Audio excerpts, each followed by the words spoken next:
Hello, and thank you for attending today's webinar. We'll begin the presentation in approximately 1 minute.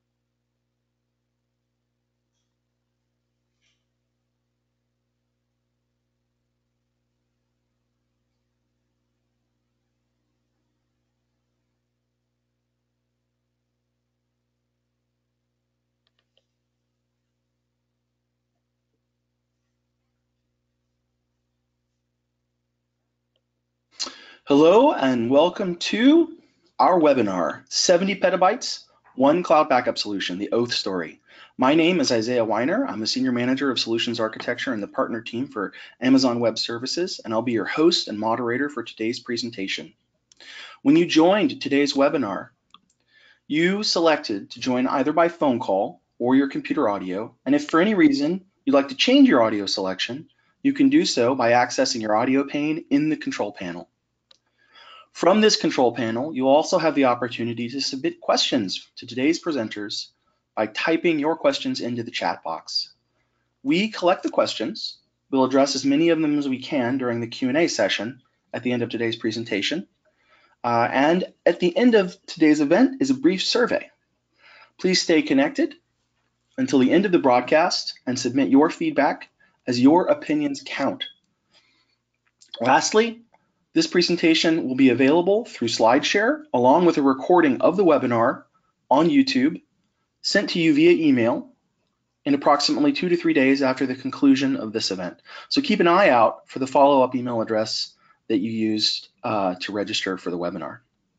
So again, welcome to today's live webinar, 70 Petabytes, One Cloud Backup Solution, the Oath Story. Again, my name is Isaiah Weiner. I work for Amazon Web Services, and I'll be your host and moderator. In addition to learning about AWS, we're going to hear from Brian at Dell EMC, and we are also going to be hearing from Dan at Oath.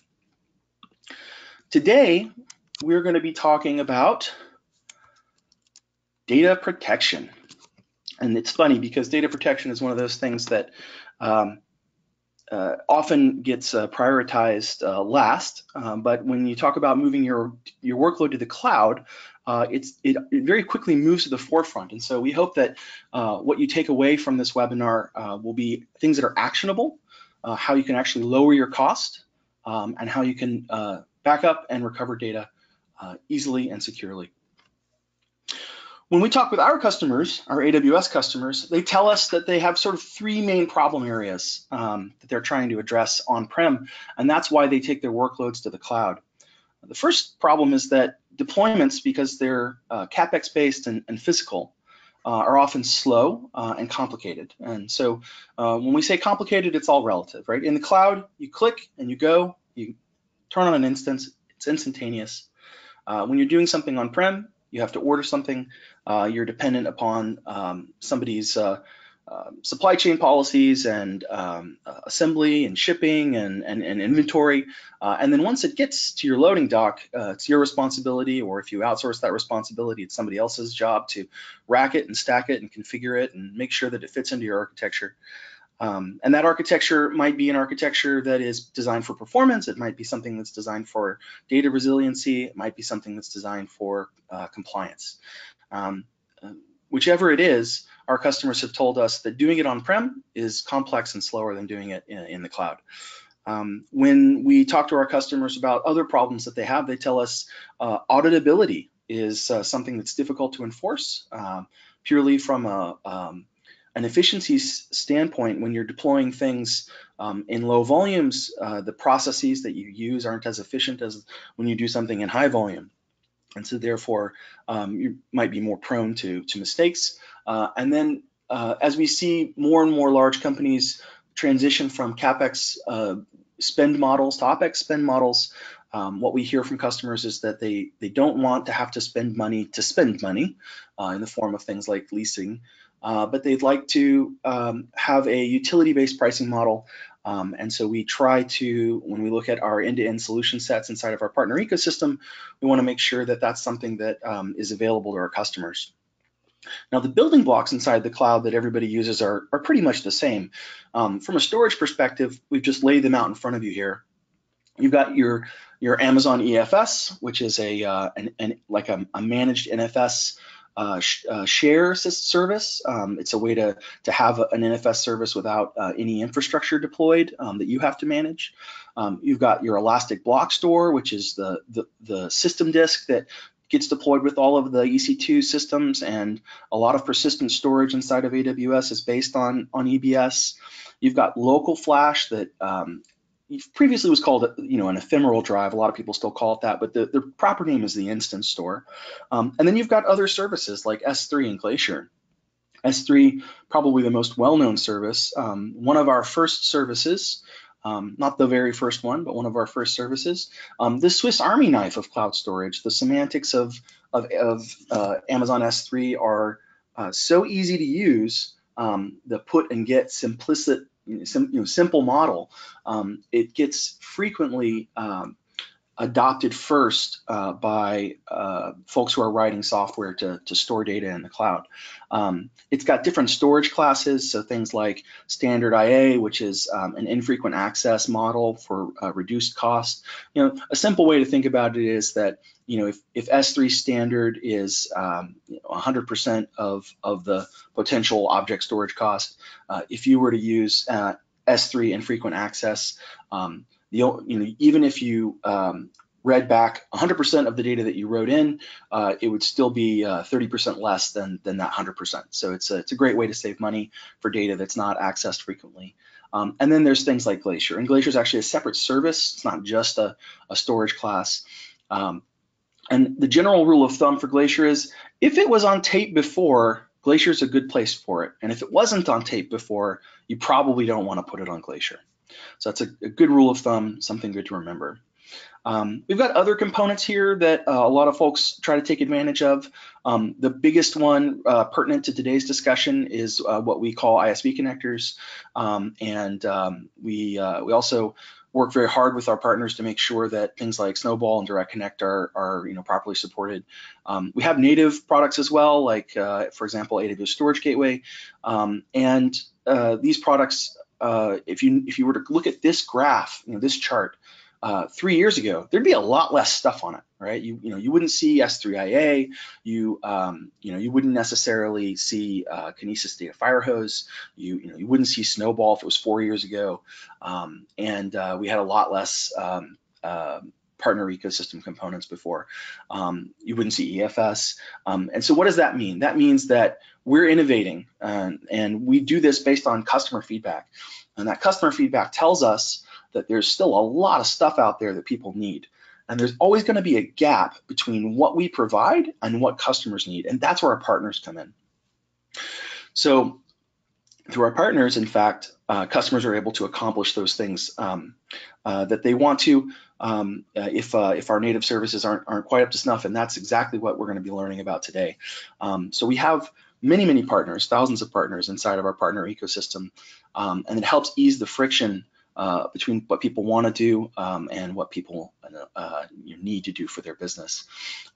We work with our partners very closely to make sure that deployment is easy through things like the AWS Marketplace, also through things like Amazon Quick Starts, AWS Quick Starts.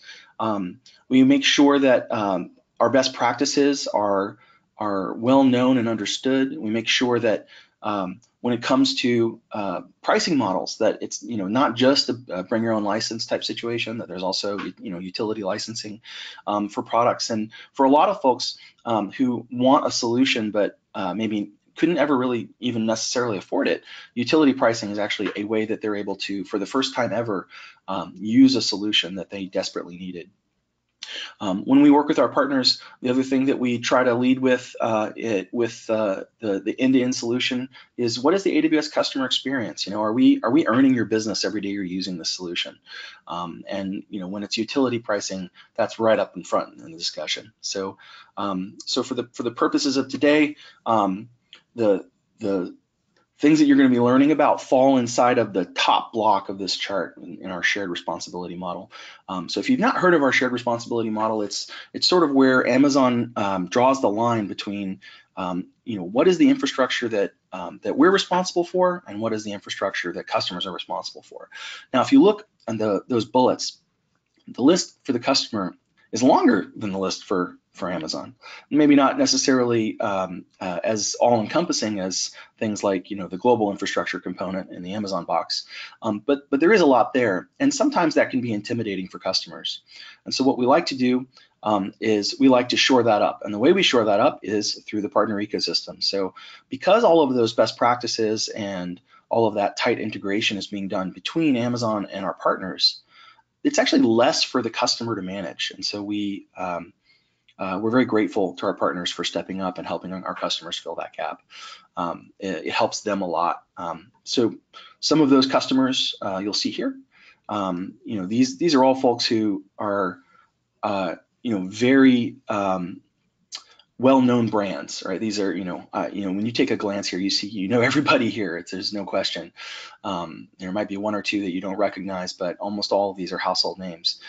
It's very difficult to find Fortune companies, companies on the Fortune 100 and even these days Fortune 500 list that don't have a workload, inside of AWS. And similarly, it's very difficult to find a company on a list like this that's not a Dell EMC customer. Dell EMC being such a dominant figure in the storage world. And so with that, I would like to introduce Brian. Brian works in the Global Technology Office at Dell EMC, and he is here to take it away. Thank you, Isaiah. I really appreciate it. Again, I'm Brian Hicks with Dell EMC's Data Protection Solutions group. I work in the Global Technology Office. I've been with Dell EMC for over 10 years, specifically in the data protection space. We are excited to be partnered with AWS, right, in bringing our enterprise data protection solutions to our customers, as they extend and create new workloads in the AWS cloud. Today, we look at our partnership. We are an advanced technology partner with Dell. We have over 100 certified AWS solutions architects, and we have more than 50 just focused on data protection.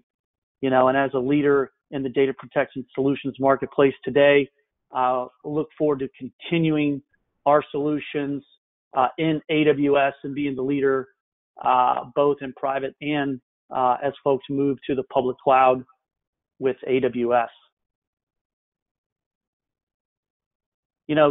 When you look at a cloud data protection solution, right, for Dell EMC, it's not about being the first, right, to be able to provide a cloud solution. There's no shortage of data protection vendors that claim AWS integration with just a simple ability to write workload to, S3 or S3 and frequent access or even Glacier.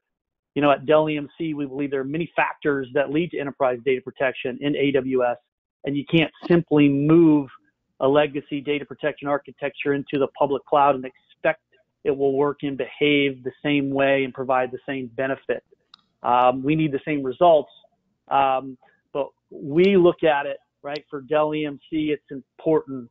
Isaiah mentioned a few of the things that AWS certainly provides the architecture and platform, and these things ring true with data protection, specifically integration, performance, scalability, management, and security all play a role.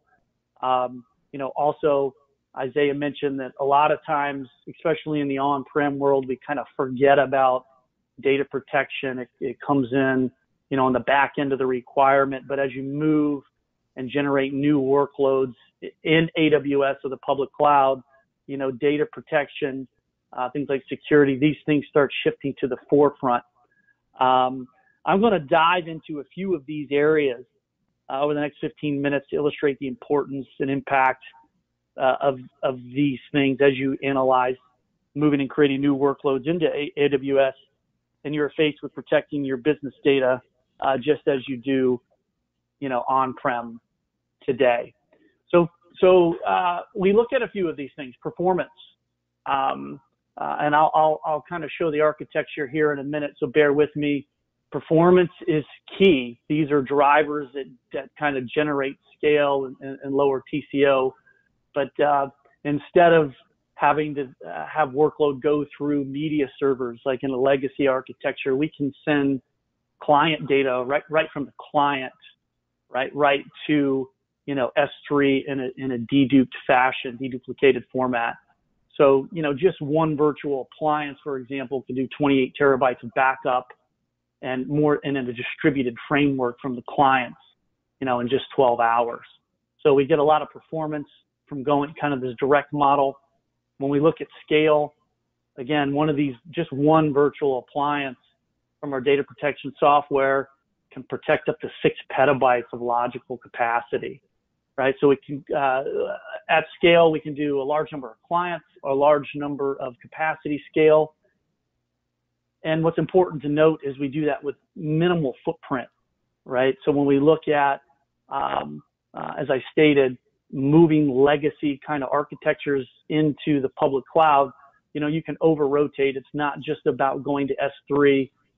Deduplication and the number of instances that you run to provide that architecture certainly come into play as you scale up.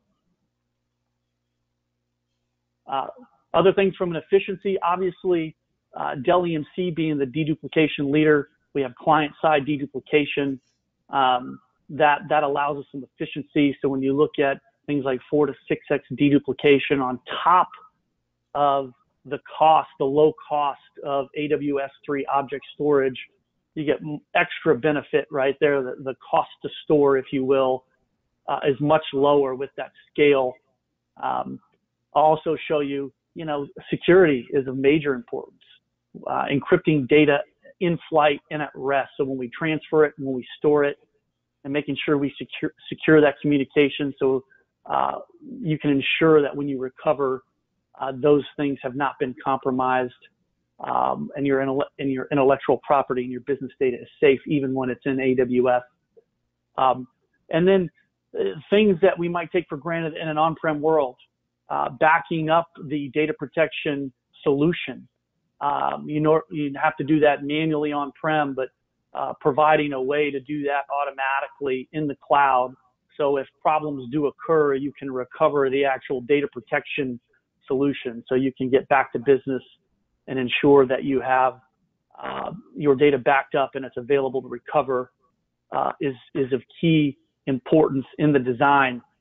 So when I look across all these things, right, in a single interface to manage workloads on-premise, so I can use the same console on-prem. So when I move workloads or create new workloads, not only can I back up directly to AWS, I can protect the workload inside of AWS with the same, GUI or graphical console, and provide all these benefits in one solution is certainly a design premise for us. So I want to walk through that just a little bit in detail.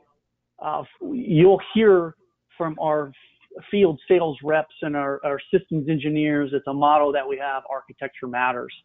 I just articulated some of those things that are key for us. But look, when we're talking about AWS specifically, I mean, we have native Amazon machine images and component images that run on AWS today across our solution portfolio. I'm going to discuss some of the data protection software suite right now. But look, there's lighter compute and block resources required. Again, we didn't just throw this in Amazon and say, hey, it's much like the on-prem. It took a lot of time to design these things to have lower impact inside of AWS, so you get that greater scale. I'll give you an example here of that in just a moment. I mentioned client direct, so your EC2 instances, whether those are legacy applications or some of the new applications.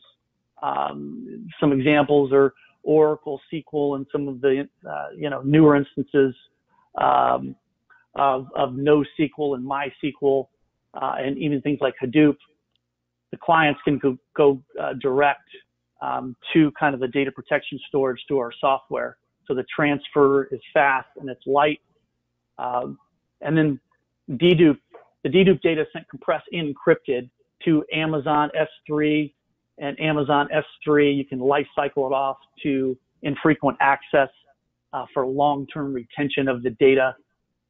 So certainly with Architecture Matters in our minds, kind of moving along with the platform, the great cloud platform that AWS has designed for its users, fitting nicely in that architecture. As you can see, with the security in mind, our encryption keys are designed to never store with the data. So when we send data to S3 via client direct, the metadata is sent to another virtual appliance, and the keys are stored there. So, we never say never in a security framework, but if your data was to get compromised, it is encrypted and the keys are stored somewhere else outside of that management plane. So again, all of these things are in mind when we talk about Dell EMC's data protection solution and Architecture Matters, not just from a lighter component, but also the way data moves for efficiency, from data transfer to data storage and deduplication, but all the way down to the security construct. But also more importantly, configurations of the data protection appliances are protected periodically. You can set that by schedule. So, if the instance were to get corrupt or you have an issue, you could restore that back from S3 into an EC2 instance and get back up and running, because then you don't have that tangibility in the public cloud. Again, these types of designs are meant for cloud agility. When you move workload into AWS, we want that same type of agility and fluidness in our data protection architecture that we've built into the product. So just in summary, how do you reduce the cost of the backup infrastructure? Certainly, you minimize the use of compute and storage. We minimize storage by deduplication, but the use of the instances, right? Where our competitors, we use kind of M4 processors on our EC2 instances for data protection. Some of our competitors at the scale that we can provide are using, C8 processors, which are very costly. Scale out is the new buzz. I kind of chuckle a little bit because the new scale out vendors means you got to deploy multiple M4 instances for every 6 terabytes of storage. That certainly plays a role in TCO when I'm talking about efficiency in the public cloud. So ultimately, right, our architecture, you use less of EBS and EC2 instances and reduce your S3 consumption. This allows you to focus on the business, right? And it's what AWS is all about. Agility, efficiency. Again, it rings true with our data protection solution at Dell EMC. That's why we say Architecture Matters and is a major importance to us. Now, I've certainly spent a lot of time in the space being in the Global Technology Office with Dell EMC, done a lot of analysis of our partners at ESG, or the Enterprise Strategy Group. I'd pose this kind of question to them: hey, what do we look like compared to our vendors? I know we have this in mind, but where do we compare? So we commissioned them to do a white paper study and look at our competitors, the leading data protection vendors in the space. And this is an example. Hey, just 50 terabytes. I want to move 50 terabytes of workload in AWS. How much is the data protection solution going to cost me? When I look at block EC2 instances in S3, and what they found is, hey, we're up to 60 to 70% lower, and always, at least 50% lower on the cost of infrastructure by protecting the same workload. So I invite you, you'll get this presentation and this recording, to go out there. You can search for it on Google, but ESG has a white paper, and you can kind of see these triggers as data protection scales up, whether it's 10 terabytes, 20 terabytes, all the way to 400 terabytes. You can see the impact here of the AWS infrastructure components comparatively from Dell EMC, and where we provide value in the space as you're starting to go on your journey of moving workload into AWS. Now, from a data protection storage on AWS, a lot of our customers, certainly we've been built around the brand name data domain and its superior deduplication. For backup and applications running on AWS, we certainly provide Data Domain Virtual Edition. You can download that in the marketplace today. You can download it and start to run it in AWS or AWS Gov, for example. You can see those in the marketplace and do a try and buy today. But today we can protect up to 16 terabytes with DDVE. The active tier is on block storage. This certainly is advantageous if you want to replicate some workload from your data domain deployment on-prem into Amazon, or use things like DD Boost. I mentioned if you've got some new aged workloads, Hadoop, MySQL, things that don't have backup agents, you can certainly back up direct to data domain inside of AWS. And this isn't a roadmap session, but I'd be remiss if I did not tell you in this session, given the wide audience, that I've got some exciting news about Data Domain Virtual Edition inside of AWS in the very, very near term. Think 60-day time frame. Look for a much larger size of data domain. You'll see 96 terabytes.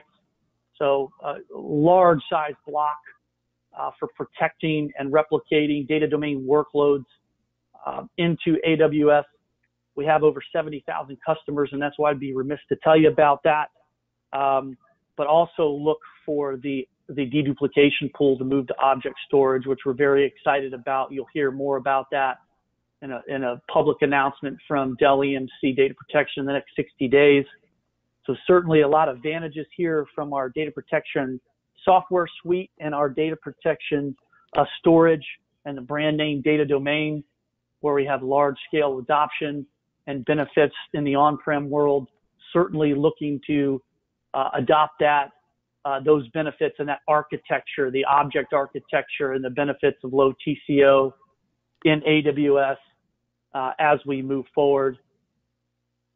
But how do we achieve lower TCO? Again, in summary, it's through a more efficient data protection architecture and design. We have many customers using our technology together with AWS, but one customer stands out that we want to highlight in today's webinar. You know, as Oath has made the journey and business decision to leverage AWS, they needed an enterprise solution with the simplicity, scale, and agility and cost in mind. They didn't want to over-rotate on the cost. So they have a large AWS environment with over 40,000 instances and multi-petabytes of data stored in Amazon S3. And it's my pleasure to introduce Oath's Chief Storage and Data Protection Architect, Dan Pollock, to today's discussion, so he can talk about their journey to AWS and the respective value that they experienced in partnering with us for protecting AWS workloads with Dell EMC Data Protection Solution. Dan, first of all, thank you for being a Dell EMC customer and a valued partner. We sincerely appreciate your business and our value and our business partnership. I think here the floor is all yours. So thank you. Yeah, thanks, Brian. So just a quick, what is Oath, right? So not everybody has actually heard of it or recognizes what that is. In 2015, Verizon bought AOL to help with online advertising in the mobile space as part of an effort to buttress that with a larger audience. Verizon purchased Yahoo in 2017, and those two entities were combined into a single business-to-business entity called Oath that is effectively a house of brands. And those brands everybody probably recognizes. They're down at the bottom of this slide, things like Huffington Post, Tumblr, Flickr, MoviePhone, you know, the Yahoo Mail stuff that everybody uses, the Yahoo Fantasy Sports stuff that everybody uses. And so that's what Oath is, a business-to-business group within Verizon as a business unit that holds all of the premier consumer brands on the internet. But that's enough of that. So now, when we're looking at things that the business needs to do to remain cost effective, relevant, efficient, there's a great deal of uncertainty. And the way a lot of that uncertainty sort of manifests is in change. And the way we address change so that we can be more agile was to go and decide to move significant amount of workload to the public cloud. And you kind of look at that and say, gee, how do large businesses get that done? And the answer is, with a careful analysis, you find that the agility that the public space for infrastructure provides outweighs the sort of capabilities and potential kind of in-house uses. So as long as you can solve the complicated problems that go along with adopting the public cloud, it actually provides significant benefit. And so to begin with, AOL had started that process before being integrated into Verizon in 2015, and now has kind of been a large kind of Amazon partner and consumer for the last 3 years or so. And we've decided to continue that with a recent announcement. There was a sort of enhancement to the partnership between Oath and Amazon AWS going forward, and you guys can look that up. And that's kind of interesting as well. But the idea is that there's now a long-term joint agreement between those businesses, and that sort of reinforces the idea that the decision to go to the public cloud for just about everything where it made sense would be the right one. And that's worked out for both of those companies. So in order to maintain this flexibility and to get all the work done, right, because that's at the end of the day what we have to do, right? Strategy is good, but the rest of us have actual things to accomplish beyond global grand strategy. And so when we looked at what backups were doing before we decided to take a look at the public cloud, it was a fairly robust environment that included a good deal of diversity as far as backup storage targets and the applications being backed up into those storage targets. It also included multiple data centers, and those multiple data centers provided cross-site backup so that there are certain things that you can get done there. Although it does require a significant amount of bandwidth between the sites, it does offload the need for physical tape management infrastructure external to our sites, and that's important to us. And in order to maintain security, right? If you don't have anything leaving the site, you don't have to necessarily worry about it while it's in transit. Even with things like robust encryption, it's better off if we just didn't feel like we just didn't do it. So this is kind of what it looks like, right? We have, in this case, 2 sites, and site backups from data center 1 go to data center 2, and site backups from data center 2 go to data center 1. And we take advantage of all the different technologies and capabilities within the infrastructure that we built, as far as having data domains to provide deduplication and DD boost for applications that support it, and NFS with deduplication on the back end for applications that don't support DD boost, things like NoSQL and MySQL databases that just don't have built-in backup agents that integrate with our software. But in the end, this is a fairly robust model, and it worked really well for us.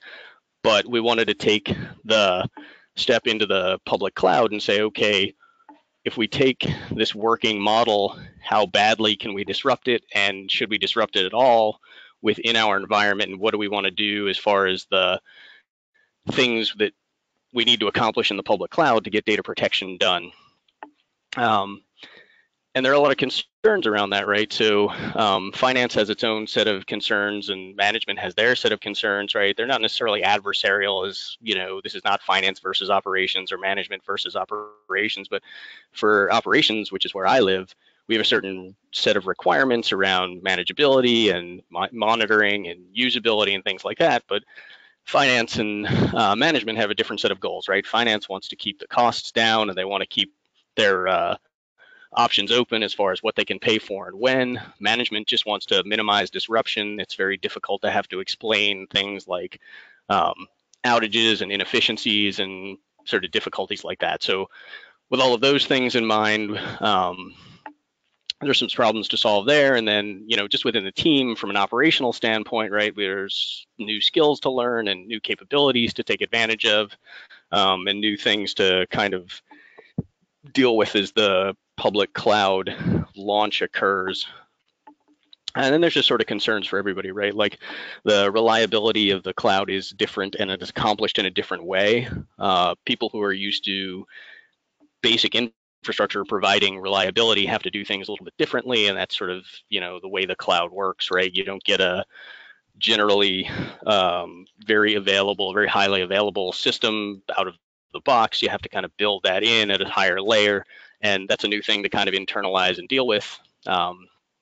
And then, you know, there's just sort of the, you know, the strategic direction as a company doing the right things. And then as we found out when AOL was integrated into Verizon, and then things were going along nicely, all of a sudden, oh, by the way, we're going to buy Yahoo and integrate that as well. And one of those things, you know, that happens when you get this sort of new combination is that you get a new plan along with the new company.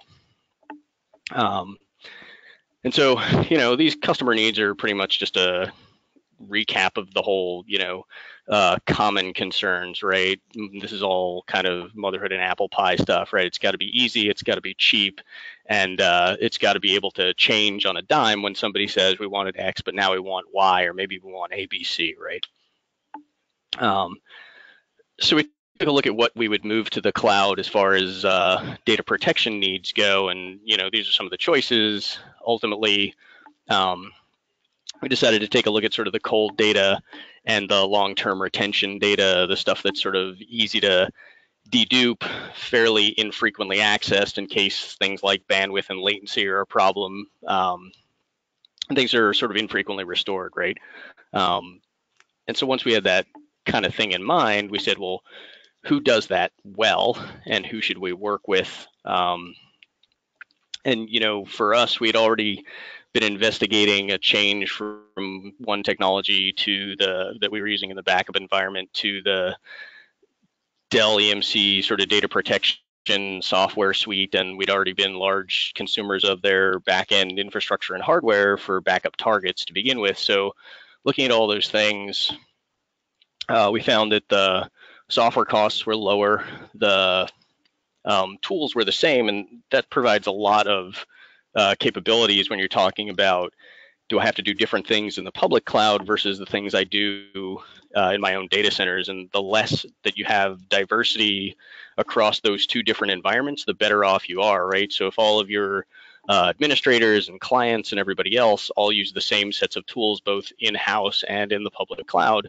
there's only one set of things to learn, and that's less workload on the staff and less disruption for the customers and all of those good things. So you know, it turns out that when we looked at EMC and Dell's capabilities within the AWS environment, they had the most sort of comprehensive offerings that would allow us to get the things done that we wanted to do, and they had the most flexible offerings. So we could do things like DDVE, or we could do things like Cloud Boost, or even Client Direct later on. So having all these options available to us, but within the same set of software and hardware solutions or virtual hardware solutions that we were familiar with, made the decision pretty straightforward for us.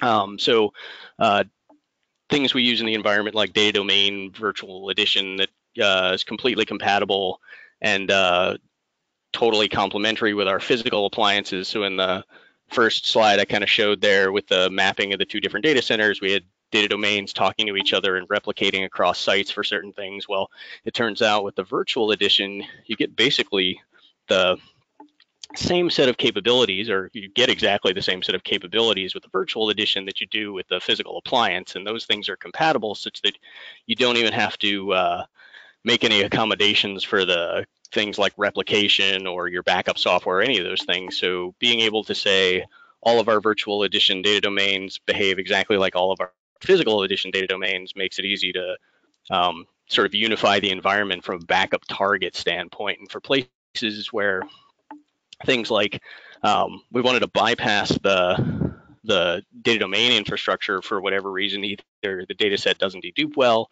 or it needed to be more sort of cloud native, we were looking at things and we found that, you know, Cloud Boost was a great choice for that, as far as a appliance where the backup software talks to the Cloud Boost appliance and the data goes straight into S3. And so the networker software talking to our Cloud Boost appliance is an excellent way to manage the data for data protection that we're using, both for cloud native backups, but also for things that don't dedupe real well and that are in the data center. And so plugging those two things together allowed us to bypass costly or more costly data protection infrastructure and put the data sets that we wanted into the cloud for long-term and cold storage, but in an efficient way through the S3 backend where storage is very cheap rather than the higher cost but more capable EBS stuff that hosts things like DDVE.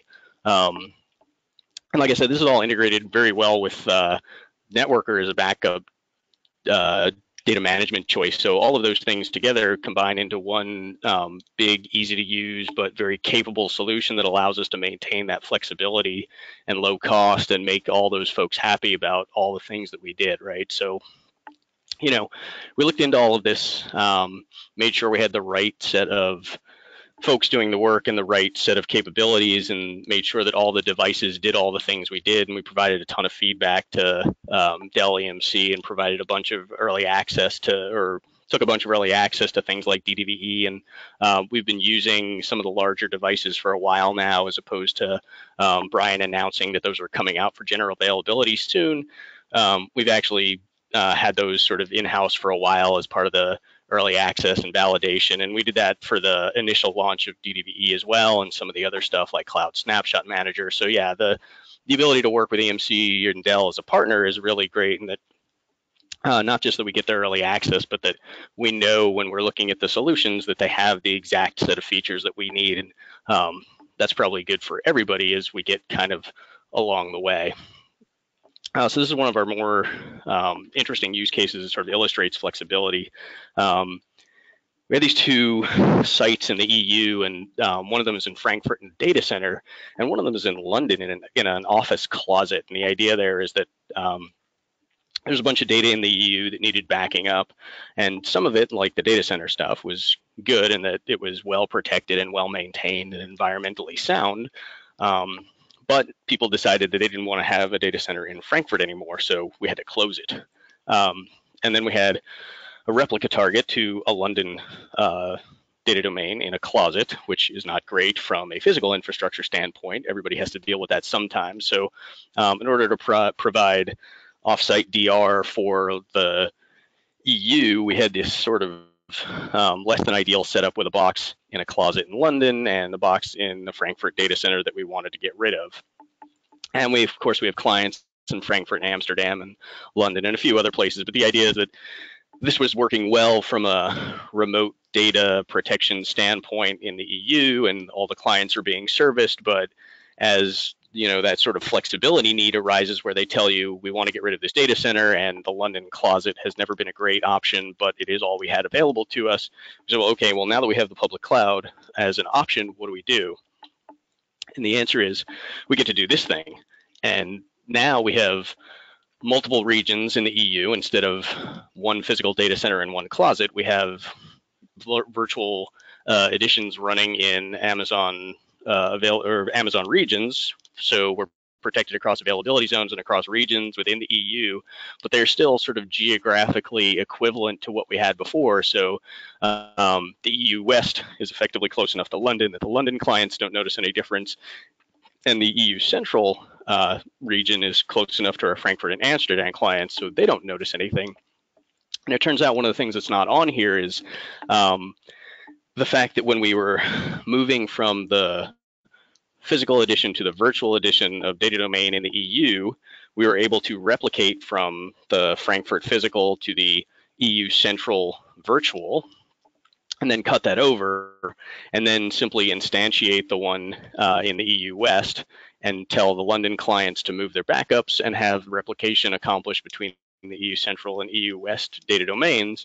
And all this is all going on while production remains ongoing without any real impact to the client. So nobody has to do anything in this case except for the storage team, and it is our job to do these things. But it turns out that if you look at this and you look at this, there isn't a great deal of difference other than where everything winds up and the move from physical to virtual in the public cloud. And the other interesting thing there is that if there are any concerns about, oh, I don't know where my boxes are anymore, well, having them not be in a closet is preferred. And so this is actually far more robust and reliable than what we had before, even though it wasn't terrible. What we had before, this is way, way better.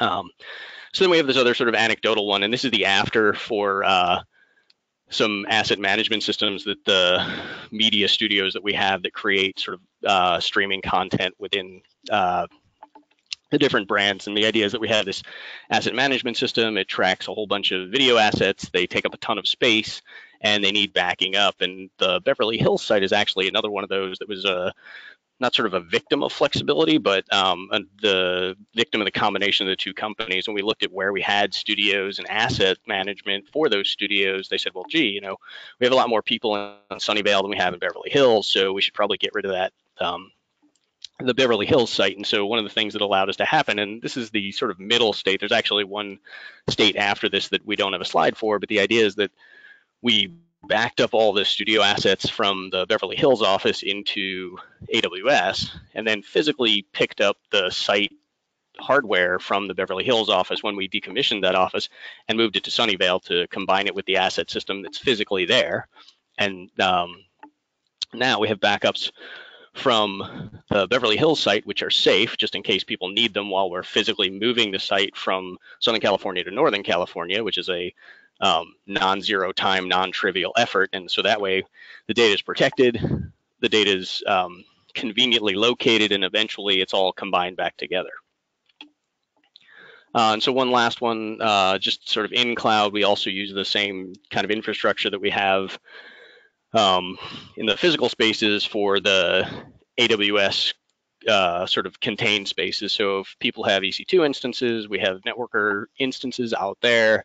We don't generally use data domain virtual editions for those backups, more of a Cloud Booster client direct kind of capability when we're dealing with AWS native data protection, but all the same goodness applies. And because it's all sort of still networker and Cloud Boost and things like that, there's a unified kind of offering and capability that our clients expect and that our operators can understand and manage from both inside and outside the data centers.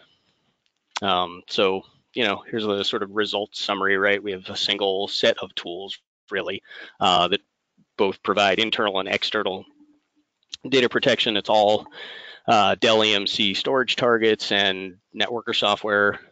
The cost is definitely lower, and you know there's some documentation in the world about that and some case studies as well about where those cost savings come from. It's kind of detailed and a long discussion in and of itself. And then it gives us the tremendous amount of flexibility to be wherever we need to be for the customers that need us to provide that data protection, right? So when we're looking at things like where is the data and what is the data for and how does it need to be protected, having the you know, AWS card in the deck along with the Dell EMC infrastructure allows us to really get the exact right solution. You know, so that gives us the faster time to service and reliable protection and all of the cost and flexibility benefits. So, you know, we learned some lessons here as well. And there's a bunch of discussion around this too, but the idea is that, you know, in summary, you know, moving the systems to the cloud is a good idea because it provides you all the same capabilities, but with a lot sort of lower friction when you're trying to get the work done in a hurry. And that's important when you're dealing with the sort of transitions that are going on when you're combining these two large ancient companies along in the internet, along with Verizon, another telco giant, right? And so extending those data centers becomes the right thing to do. We learned that, you know, connectivity is one of the most powerful enablers of this technology. So really, when you're looking at how to get this done, really reliable connectivity is an important factor, right? Providing AWS Direct Connect, which is a whole nother kind of offering that they have around connecting both internal and external data centers through dedicated VPNs is really nifty, and it provides very high performance, very low latency, and is very effective for our transition there. And then, you know, we have a bunch of VPC segregation within AWS, and that just enables things like functional groups to see what they're consuming from a services perspective, and that's very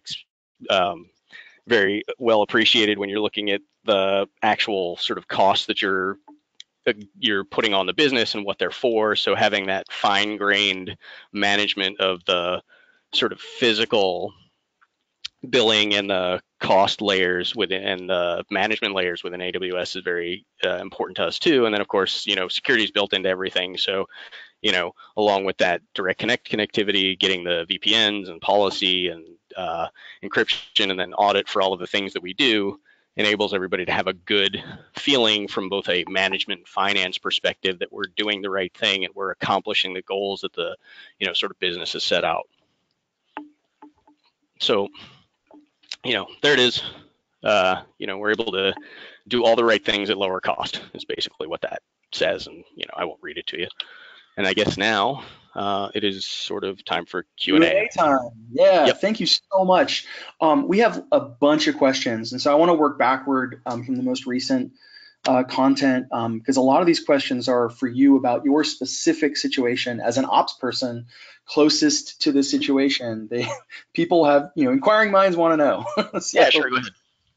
Can you talk a little bit about that connectivity that you had? How big were these links? Was it, was it some sort of, pop to pop type situation, or, who did you go through? How much was AWS involved in that process? Yeah, so it is pop to pop in that our data centers live on the internet backbone along with AWS's data centers. So the arrangement there is basically through this technology called Direct Connect, and I'm sure there are AWS folks who can do a far better explanation of it than I can, but effectively a Direct Connect is provisioned between your data centers and Amazon's data centers. And once that's done, you have this effectively physical link, so you don't have to use the internet as a transit point. You basically go in through some dedicated resource on your side to some dedicated resource on the AWS side, and generally those are both through high bandwidth connections with VPNs on either side, so all the encryption in flight happens, so there's no risk there to the data, even though it's a private link. And then once that's done, you pretty much just need to size based on utilization expectations, and adding bandwidth is just a matter of provisioning additional direct connect capabilities into whichever sites you want to connect and kind of going from there. So it's by region, and that's, sort of has to be managed from a capacity standpoint. But other than that, is if you have a data center in a region and AWS has a data center in a region, then you can create a significant amount of connectivity and bandwidth between those two sites at very low latency. And out of curiosity, what provider did you end up using for the Beverly Hills and then Sunnyvale connectivity? As far as the network providers between those two sites, or between AWS and those two sites? Mike had a question from our audience around the SoCal connectivity. Sometimes people aren't aware of some of the tools that you can use. One of the tools you can use, for example, would be telegeography. That's one sort of research tool people can use for understanding what connectivity options are available where. But the question was really just sort of whose fiber did you end up using, and I'd have to check for AWS and in SoCal. I know here in Northern Virginia, where it's mostly, and in the other regions around the US, it's mostly Quest, but I'd have to go check and see what the actual Southern California provider was. Okay. Another great question from Sean.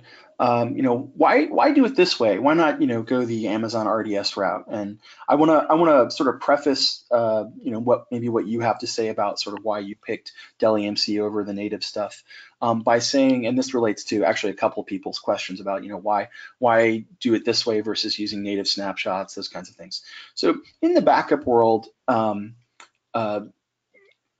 data needs to be cataloged, right? If you're a backup administrator, simply having a copy of the data is not enough. It's got to be cataloged, point in time consistent. Snapshots get you that, but what if you have a version of a database that RDS doesn't support? What do you do then?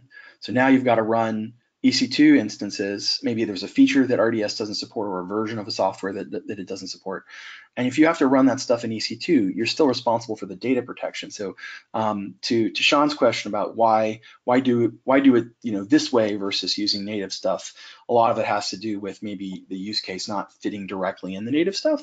A lot of times customers will find that, and Dan, I'm curious really what you would have to say about that. Yeah, and I think that's exactly right. For everything that's in AWS and has a well understood AWS data protection mechanism, clearly we should use those and prefer those first. And a lot of things we do, that's, one of the things I mentioned was CSM, right? The snapshot manager, the cloud snapshot manager. And that's basically an incredibly easy interface for managing snapshots. So for things where you're doing an all EC2 based system and it's all data protection within that system, then something like local snapshots is exactly the right thing to choose. And then if you want a little bit more manageability, maybe you add something like Cloud Snapshot Manager on top of that. But yeah, for everything else, this is one of the reasons that we allow customers to do customer initiated backups direct to data domain as well through an NFS share, right? Things that don't have client integration and things that don't have the infrastructure capabilities that we really would want for a total all-in solution, even on-prem versus AWS, right? I think the answer is exactly what you said, which is, not everything can have that capability built in. And so in order to accommodate data protection where those capabilities don't exist for native uses of those tools, we provide a well understood way for folks to be confident that their data is protected, even though it isn't exactly integrated into whatever the infrastructure is. You brought up something very important that I think I don't really think we touched on it earlier in the presentation, which was your customers, your users performing self-service backup and restore. How much of that was part of your, I'm sure that was like, on your list of non-negotiable demands for whatever architecture you were going to implement, right? Yep. Yeah. So that's probably about 20% of our backup infrastructure, maybe 30% is on demand. And that's just because of the diversity of things that people do and the number of tools that support those things that people do, right? So even things as common as MySQL, there's no integration with things like Networker for something like that. So in order for folks to do backups effectively there, we have to provide them with an on-demand customer initiated solution. And so providing them with a place to put those backups is the easiest thing for us to do, and making that thing that place where we allow them to put those backups, or where we prefer to put those backups, to have the same capabilities is very important to us. So giving folks an NFS share from a data domain as a backup target, they get deduped right out of the box and they don't have to do anything, right? Right. That's really, really powerful. And it's the same everywhere else, right? When you're kind of looking at the data protection, yeah, you'd love to have everybody integrated 100% into the software that you're using so they don't have to do anything. But some of our customers have really strict demands on what they can do and not do as far as data protection, and the things, the NoSQLs and the MySQLs where there's no clients. But we also have customers that require their own encryption keys as opposed to the encryption keys that live in the system. And that's a customer initiated sort of on-demand backup capability also. And for that, we let the customers make their own choices and make their own. So you have scenarios where your end users require the ability to manage the keys? Yes. Okay. And so we allow that. Gotcha. Awesome. Okay. Awesome. This is super helpful. One more question, and then I want to turn it over to Brian for a couple questions. A lot of people are confused about, Germany laws around data sovereignty. In your scenario where you're replicating from the Frankfurt region to the London region, how were you able to do that, or what were the circumstances that made that okay? So prior to the recent GDPR kind of instantiation, we were basically saying, and we're under the understanding that the EU was the EU, and therefore moving data in and out of EU entities, as long as it remained in the EU, was going to be okay. That may have all changed, and our attorneys are still kind of getting to the bottom of what that looks like, especially with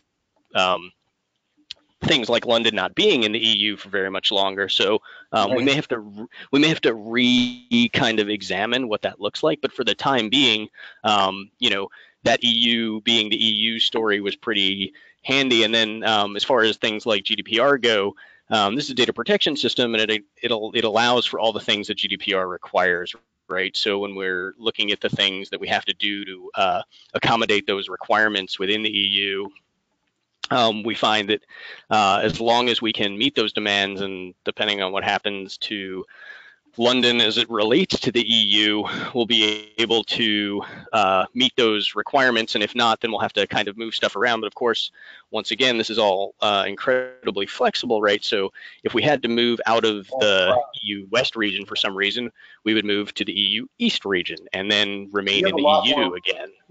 You have a lot more flexibility now that you're in the cloud with this data set, as opposed to what you had to do before about picking up and moving things. Oh, absolutely, because for us to move a data center from the EU West to the EU East would be like a one-year project. Now, if we need to move from AWS EU West to AWS EU East, it's a couple weeks at most. Amazing. Brian, I have a couple questions for you, actually. One question was a roadmap question. You were very good at giving everybody the roadmap announcement, the sneak peek on the increased capacity. But this question always comes up when it comes to storage. Is Glacier support in the roadmap? I was wondering if you could talk for a few seconds about how you guys shape your roadmap, and maybe why like for example, I think if you do the math, data domains efficiencies plus S3 or S3IA, you get Glacier pricing at the end of the day. But maybe you could talk a little bit about that, and then to answer Jesse's question around, is the S3 connectivity in the virtual data domain product native, or does it use a storage gateway? It is totally native. This is not a bolted on solution in any way, shape, or form. So Brian, if you could talk a little bit about how you guys shape your roadmap, I think customers would like to hear it. Yeah, sure. So I won't give you an overall date, but expect that a virtual edition capability in the June time frame. So stay tuned with your Dell EMC rep and systems engineer for that. But within the June time frame, it is a native. It's not a bolt-on. There's no gateway. Essentially, when we talk about architecture matters, we spent some time, working with folks like Oath, right, in the alpha. How does this need to work? So it is not a gateway. It's a native S3, right, from the appliance. The dedupe store is S3. So look for that in the June timeframe. Now, for things like Glacier, how do we look at things like that? Glacier is very interesting, and certainly from a long-term retention and the propensity to recall starts to get lower. That's what Glacier is designed to do.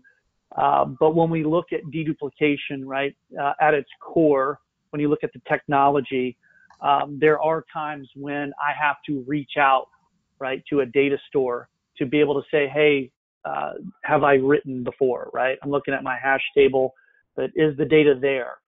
And certainly much more active reads and things like S3 are capable of doing that in a much, when we look at backup streams.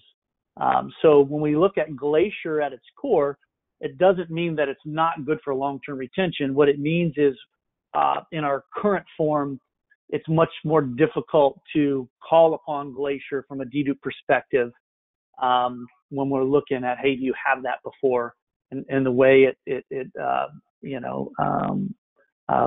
data reads are sent back to us. Doesn't mean we won't ever support that, but when you look at, hey, if I can take something like data domain with its high dedupe capabilities and port that over to S3, when you look at, almost 3 to 4x, if I'm getting 3 to 4x dedupe, essentially I'm getting the same rate of Glacier, right? If I'm looking at 2.5 cents versus 0.7 cent of a cent per gig per month, something like 4x, you get the same rate as Glacier with dedupe. So if you go above 4x, certainly there's more value. We will look at Glacier more in time, but it wasn't something that we had to peel that cost lever back right away, because our high dedupe provides that cost mechanism already, while providing you that kind of near-line experience with recalling data. So you get the value with dedupe on S3 today. When you look at things like Cloud Boost and life cycling off to S3 and frequent access, we've already done that. So down the road, we're looking into that, but right now it's not necessarily a lever we need to pull. So if you're looking just at the rate sheet and going, man, I wish I could achieve that low cost to serve, essentially you can do that with the product today and then some with Data Domain's high dedupe rate, if that makes sense. Yeah, that's a great explanation. Thank you so much. I just want to thank our presenters, Brian and Dan again, and our audience. You know, without you, we're just talking to each other. So thanks again for attending today's webinar. There is a brief survey at the conclusion of it, and we look forward to supporting you in all your current and future projects. Thank you again. Have a fantastic day and a great rest of the week.